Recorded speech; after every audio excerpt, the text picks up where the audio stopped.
तो कंगना के खिलाफ उद्धव सरकार ने मोर्चा खोल दिया है। बीएमसी से लेकर मुंबई पुलिस को उद्धव सरकार ने कंगना के पीछे लगा दिया है। उद्धव सरकार अध्ययन सुमन के 4 साल पुराने बयान को मुद्दा बनाकर कंगना के खिलाफ चक्रव्यूह रच रही है और कंगना के खिलाफ ड्रग्स कनेक्शन की जांच शुरू करने का आदेश दिया है।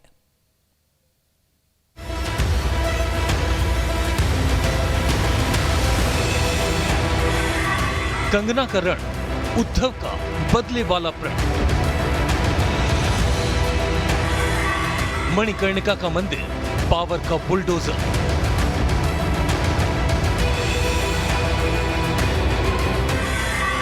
गाली पर माफी नहीं, तू पर एफआईआर। अब क्या वो रामपुर लड़की की वकीली कर।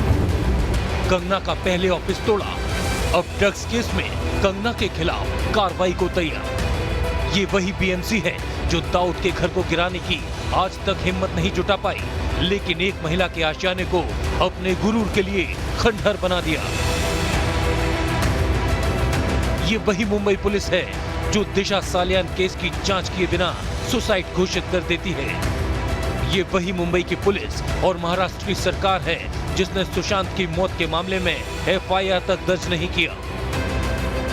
लेकिन तथाकथित स्कॉटलैंड वाली पुलिस अब सख्त हो गई है। महाराष्ट्र की सरकार भी सारे काम छोड़कर एक महिला को डराने और उसे साजिशों के चक्रव्यूह में फंसाने की रणनीति बना रही है। वो भी कई साल पुराने एक इंटरव्यू के आधार पर।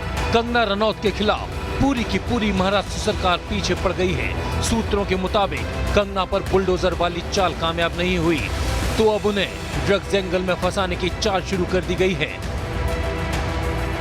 कंगना रनौत ये ड्रग लेती है।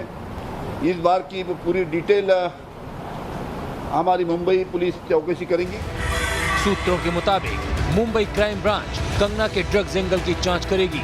इस मामले में कंगना के को स्टार रहे अध्ययन सुमन से पूछताछ हो सकती है, जिन्होंने 4 साल पहले कंगना पर ड्रग्स लेने का आरोप लगाया था। लेकिन अब अध्ययन सुमन ने वीडियो जारी कर इस मामले में खुद का नाम न घसीट जाने की अपील की है। मैं एक्चुअली कल से बहुत ज़्यादा डिस्टर्ब हूँ बिकॉज़ मेरा नाम फिर से ड्रैग किया जा रहा है एक ऐसे इंटरव्यू को लेकर जो मैंने 2016 में दिया था। मैं हाथ जोड़ता हूँ आप सभी से कि प्लीज़ मुझे इसमें ना ड्रैग करें।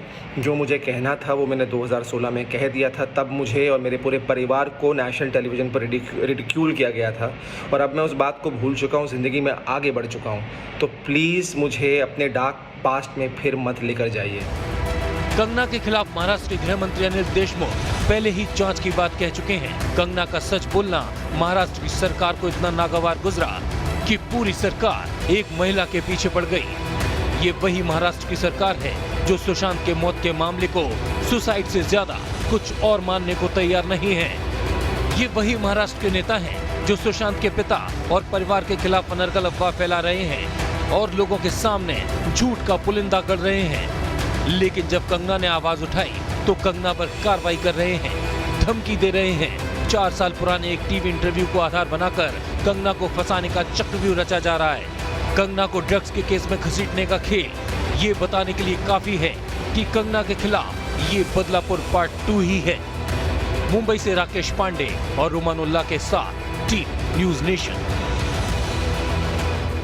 तो कंगना पर एक्शन को लेकर मुंबई पुलिस पर सवाल उठ रहे हैं। जहां इस मामले में पुलिस 4 साल पुराने बयान की बिना पर कार्रवाई कर रही है, वहीं सुशांत केस में रिया के ड्रग कनेक्शन का उसे सुराग तक नहीं मिला था। मुंबई पुलिस की लिपापोती नंबर 1, सुशांत केस में नहीं दर्ज की एफआईआर। मुंबई पुलिस की लिपापोती नंबर 2, 3 हफ्ते बाद फोरेंसिक जांच के लिए भेजा फोन।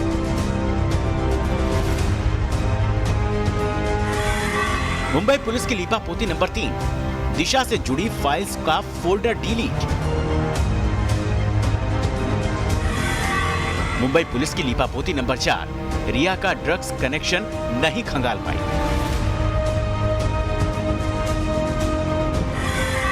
मुंबई पुलिस की लिपापोती नंबर 5, रिया शौविक के ड्रग चैट का पता नहीं लगा पाई। इतना ही नहीं, सुशांत डेथ मिस्ट्री में मुंबई पुलिस पर संगीन आरोप की लंबी फहरिस्त है। मुंबई पुलिस और उसके अधिकारियों पर आरोप है कि उन्होंने इस केस में न सिर्फ अहम सबूतों को दरकिनार किया, बल्कि जांच के लिए पहुंची बिहार पुलिस के रास्ते में रोड़े भी अटकाए। सुशांत केस में रिया का ड्रग कनेक्शन सामने आया तो दुनिया दंग रह गई। एनसीबी ने कुछ दिनों की जांच के बाद दूध का दूध पानी का पानी कर दिया, लेकिन 2 महीनों से ज्यादा वक्त तक करीब 56 गवाहों का बयान दर्ज करने वाली मुंबई पुलिस कुछ भी पता नहीं लगा पाई, जिससे दुनिया की तेज तर्रार पुलिस में गिने जाने वाली मुंबई पुलिस पर लीपापोती का शक और गहरा गया। सुशांत केस की जांच में कोई सुराग तलाश पाने में नाकाम मुंबई पुलिस करीब 4 साल पुराने मामले में एक्शन में नजर आ रही है। उस शख्स के पुराने बयान के आधार पर कार्रवाई की जा रही है, जिससे अब कंगना का कोई नाता ही नहीं। उसके आरोपों पर एक्शन लिया जा रहा है, जो खुद अपने पुराने बयान से किनारा कर रहा है। Please don't drag my name. और मैं इतना कहना चाहता हूँ कि कंगना रनौत के साथ मेरा कोई रिश्ता नहीं है और कोई रिश्ता नहीं होगा आगे भी। अब कंगना का ड्रग कनेक्शन खंगालने के लिए मुंबई पुलिस जो जांच शुरू कर रही है, उससे पुलिस खुद सवालों के घेरे में है। मुंबई से राकेश पांडे और रुमानुल्लाह खान के साथ टीम न्यूज नेशन। तो कंगना के दफ्तर में तोड़फोड़ को शिवसेना बीएमसी की कार्रवाई बता रही है, लेकिन खुद शिवसेना के बड़े नेताओं पर अवैध निर्माण के आरोप हैं, लेकिन उन पर कोई एक्शन नहीं हो रहा है।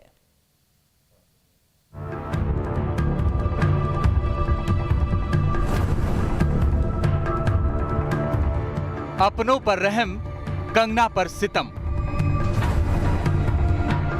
ये दोहरा चरित्र है बीएमसी पर काबिज शिवसेना का, जिसने कंगना का घर गिराने में इतनी जल्दी की कि कोर्ट के फैसले का इंतजार तक नहीं किया, लेकिन अपने नेताओं की अवैध इमारत पर बुलडोजर चलाना तो दूर, कागजी कार्रवाई भी करने से बचती रही है।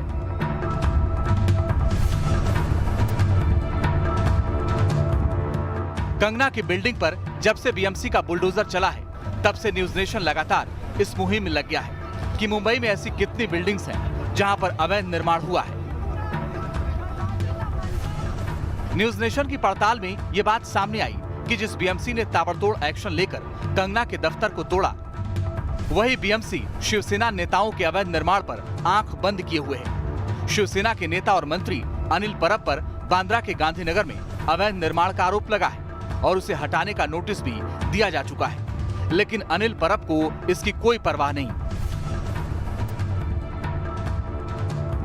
और मेरे पीछे ये देख सकते हैं ये जो बनाया हुआ दफ्तर है, परिवहन मंत्री अनिल परब का है और यह बताया जा रहा है कि पूरी तरह से अवैध है।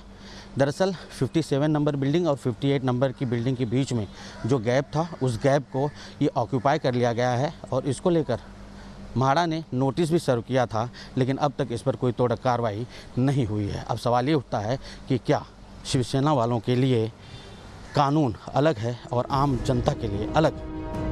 महाराष्ट्र के परिवहन मंत्री हैं अनिल परब। गांधीनगर इलाके में अनिल परब का दफ्तर बिल्डिंग नंबर 57-58 में है ऑफिस। 2019 में अनाधिकृत निर्माण के लिए नोटिस, अब तक नहीं हुई कोई कार्रवाई।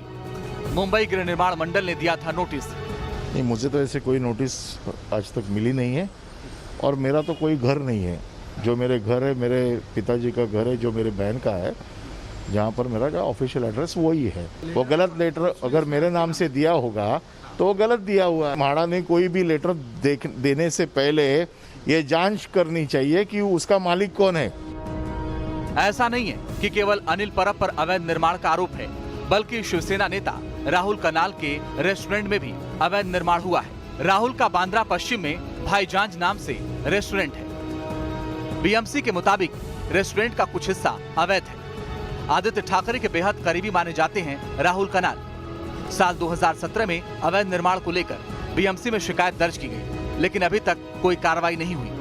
भाईजान रेस्टोरेंट के बारे में कहा जाता है कि 2017 में 2 शिकायतें की गई थी अवैध कंस्ट्रक्शन का, लेकिन अब तक इस पर कोई कार्रवाई नहीं हुई है। बताया जाता है कि इसके मालिक जो हैं वो राहुल कनाल हैं, जो कि युवा सेना के मेंबर हैं और साथ में बीएमसी में एजुकेशन कमेटी के भी मेंबर हैं। न्यूज नेशन ने जब बीएमसी और महाराष्ट्र सरकार की इस दो मुहेपन को उजागर किया तो बीजेपी ने फौरन शिकायत दर्ज कराई और न्यूज नेशन को इस खुलासे के लिए धन्यवाद दिया।